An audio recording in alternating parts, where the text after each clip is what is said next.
page 51. It is November. The chapter is Luke. He is the brain. It was November. Apparently that meant time for Mr. Terupt to get crazy with his math ideas again. I think he was on a mission to put us through his math gauntlet, dollar word. We're going to figure out the number of blades of grass in the soccer field, he announced one day. What? You're gonna make us count grass? Peter yelled. That's nuts. No way, Nick was hollering, dollar word. How are we supposed to do that? Tommy yelled. I raised my hand. Yes, Luke. You mean we're going to estimate the total number, right? I said. Yes and no, Mr. Terupt said. We'll actually do some calculating to get a reasonable approximation. I was beginning to think that Mr. Peter might be right. Yes, it's going to be difficult, but I know we can do it, Mr. Terupt said. Besides, if everything we did were easy, then you wouldn't learn anything. We need to be challenged in order to learn. Mr. Terupt was right about it being a challenge. None of us had any idea how we were going to count blades of grass, but we did. First, we decided we wanted to count 10 centimeter by 10 centimeter squares, which was my suggestion after Mr. Terupt talked to us about sampling and how our government gets population numbers. Then, we measured the squares on large pieces of cardboard and cut them out, so we were left with a piece of cardboard that had a 10 centimeter square missing in the middle. That was Mr. Terupt's suggestion. Now it would be easy to toss our piece of cardboard around the field and collect random 10 centimeter samples. So far, so good. Time to head outside. We marched downstairs and out the front doors by the office. Then we stampeded down the sidewalk until the end of the building. The soccer field awaited us on the side of the school. The next chapter, Peter. Peter is the class clown. She was bent over counting blades of grass. It was the perfect opportunity. Mr. T was busy helping someone else, so he wasn't gonna see me in action. I gripped the cardboard with my best hold, dipped my knees a little, and let the frisbee fly. It zinged through the air on its mission like a missile in a fighter jet. Bullseye! Ow! Lexi shrieked. My tushy! I almost died of laughter. I dropped to my knees. I laughed so hard. I couldn't stop. I couldn't catch my breath either. Lots of kids were laughing too. Lexi yelled something about her tushy and me being a jerk. Everyone missed out on the fun. They kept asking, what happened? What happened? Everyone except Mr. T. He came right over to make sure Lexi wasn't injured. Lexi was holding her tushy and hopping up and down saying, ow, over and over.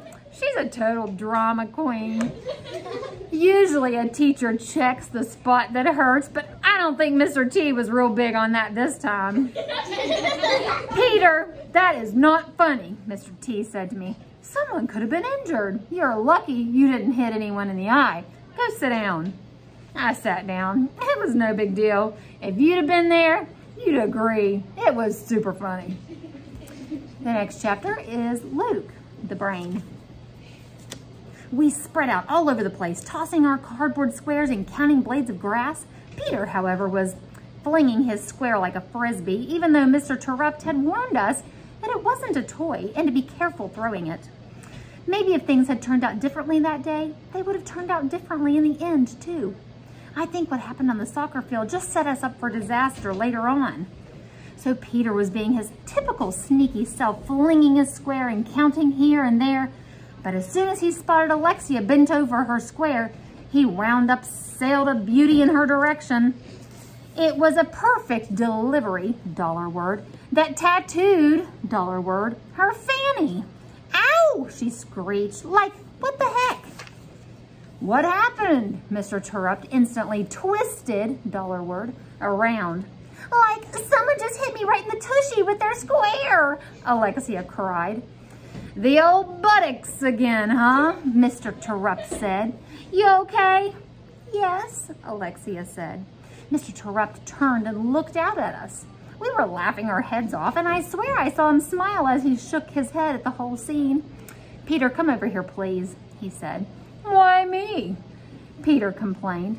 "Because we all know how much you like the buttocks area, don't we?" Classic Mr. Terupt. Instead of blowing up, he was funny about it, but in a serious way. He sat Peter out for the rest of the activity and had a talk with him. Peter didn't pretend to be innocent, but like I said, I think this set us up for later. The whole thing seemed funny. No one got hurt. Peter set out. That was it. Once we finished tossing and counting, we headed inside. We were learning how to average all our data. Then we took our average number and used it to predict the soccer field total by figuring out how many of our squares could fit inside the field. The number of blades of grass in our soccer fields equals 77,537,412. This isn't an exact answer, of course, but it is an accurate estimate based on all our calculations. Phew! I learned so much doing that project. It wasn't the stupid easy stuff I was used to getting from my teachers, that's for sure. We were math wizards! Dollar word. The next chapter is Jessica. And she is the new girl. Act 3, Scene 1. Things weren't going well. I had betrayed Alexia by being nice to Danielle, thinking that this was what Belle Teal would have done. And then Danielle suddenly turned on me, without warning. I knew Alexia was behind it. I was alone, except for the friends I had in my books, like Belle and Anna. In November, Mr. Terupt introduced us to a book that the whole class would be reading, The Summer of the Swans by Betsy Byers. I had never read this one, or anything by Miss Byers for that matter.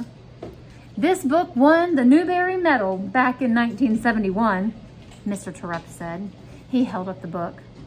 It's not full of action like you guys tend to think of action, but it's a beautifully written book that's going to give us an awful lot to think about, learn from, and maybe even have change because of. I straightened up. I was excited. Peter moaned. As for Alexia, well, she was somewhere in La La Land. The boys made faces and the girls exchanged glances. Then Mr. Terupt went a step further. We're not going to just read this book, he said. We're going to do an activity with it, an ongoing activity, more like an experience. Now even Alexia was listening, back from outer space. What kind of activity? Peter demanded. Not some stupid sort of book project, I hope. I hate those. No project. I don't really like those either, Mr. Terupt said. What did he have in mind, I wondered. You're going to make us dress up as characters, aren't you? Alexia said. Oh, I love doing that. Get real, Peter said. Will you guys be quiet and let Mr. Terupt finish? Jeffrey said. That worked. No more interruptions. And Mr. Terupt continued. I want you guys to think about this book. In the story, there's a boy with Down syndrome, that's a mental disorder, named Charlie, and his older sister, not much older than you guys, named Sarah. They have a pretty special relationship. That's what I want all of you all to think about. Mr. Terupt stopped for a second, yet somehow we stayed quiet. He continued. So what you're going to do is visit our collaborative classroom downstairs over the next few weeks. You'll go in groups in the mornings and the afternoons and simply spend time with these children doing what it is that they do. Mr. Terupt? I raised my hand. What exactly is the collaborative classroom? Still being relatively new to the school, I didn't know. It's where the retards go, Peter said. Alexia laughed. I hope you'll answer that question a little differently after this experience, Peter, Mr. Terupt said, his tone very serious. Peter didn't say another word. It's a classroom for children with a range of special needs, Jessica, Mr. Terupt continued. Some of you are probably a little nervous or even scared. That's why you'll go in groups. I hope you'll feel differently afterward, too. Act 3, Scene 2. My group consisted of Anna and Jeffrey. I still hadn't quite figured Jeffrey out. On the other hand, I had been eating lunch with Anna ever since being ostracized by Alexia and her clan. Danielle was back in, I was out. But I didn't want back in. I much preferred my time with Anna. She's quiet, but she's a lot smarter than everyone thinks. She's the only girl smart enough to stay out of Alexia's nonsense. Her mom's advice, she told me. We haven't talked about her mom or any of the stuff I learned from Danielle, and I haven't told her anything about me either.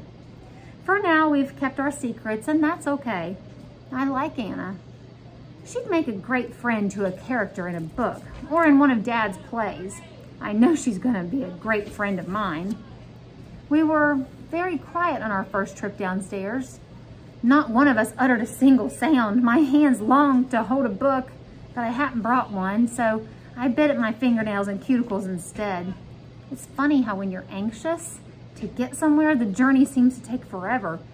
And when you're not too anxious, the journey is over in no time.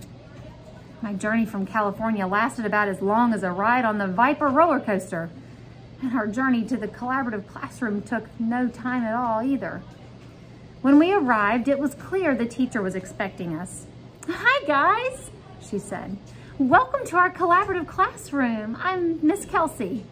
We introduced ourselves and she led us inside. "This is Joey." Miss Kelsey pointed to a little boy with boogers all over his face. "Can you say hi to our friends, Joey?" Miss Kelsey asked. Joey waved in our direction. A gigantic smile stretched across his face. "And this is James over here," Miss Kelsey said, pointing to a different boy. James looked pretty normal to us. He didn't say hi to us, though. He didn't even look at us. "This is Emily over here." The little girl Miss Kelsey pointed to was very cute. She had drool all over her face and hands and arms, and she moaned a lot. A different teacher used sign language as she tried to communicate with Emily. The teacher struggled to maintain eye contact with her. She told Emily to say hi. "That's Mrs. Warner helping Emily right now." Emily tried to say hi to us, but I could tell she wasn't particularly good at talking. There were a few other children in the room, and Miss Kelsey eventually introduced us to all of them. I became distracted at this point because Jeffrey had walked over to Joey and started playing the game Memory with him. I couldn't believe it. I heard him say, "That's a great job, Joey. You're really smart." And Joey smiled. Anna and I were on our way out with Miss Kelsey and James and Emily to help them do their jobs. Before we left the room, I saw Joey giving Jeffrey a big hug. Act 3, Scene 2. Jobs turned out to be sorting the plastic forks, spoons, straws, and napkins for the cafeteria. Miss Kelsey poured the utensils on the table, and James said, 712. I looked at Anna, puzzled. "What do you mean, James?" I asked. 712, he said again, looking down at the table. "Does he always say 712? I asked. I figured he was yelling out random numbers. "No, James is telling us that there are 712 utensils on the table," Miss Kelsey said. 712 utensils on the table, James repeated, this time looking at Anna and me and swaying a little as he stood. "Great job, James!" Miss Kelsey sounded so excited. "You looked at our friends when you said that." "Miss Kelsey, do you mean that James is right?" Anna asked. "Are there really 712? Is it the same amount every day or something?" "Well, I haven't actually counted them to double check, and no, it's not always 712, but James has never been wrong before," Miss Kelsey said. Anna and I exchanged astonished looks. I was confused. James had done this amazing counting, but Miss Kelsey seemed more excited that he had looked at me. I wanted to ask questions, but decided to wait. I didn't know if asking was appropriate. We finished up the jobs and walked back to get Jeffrey. Act 3, Scene 4. Jeffrey was still playing with Joey, as well as a couple of other kids now. He was helping them paint.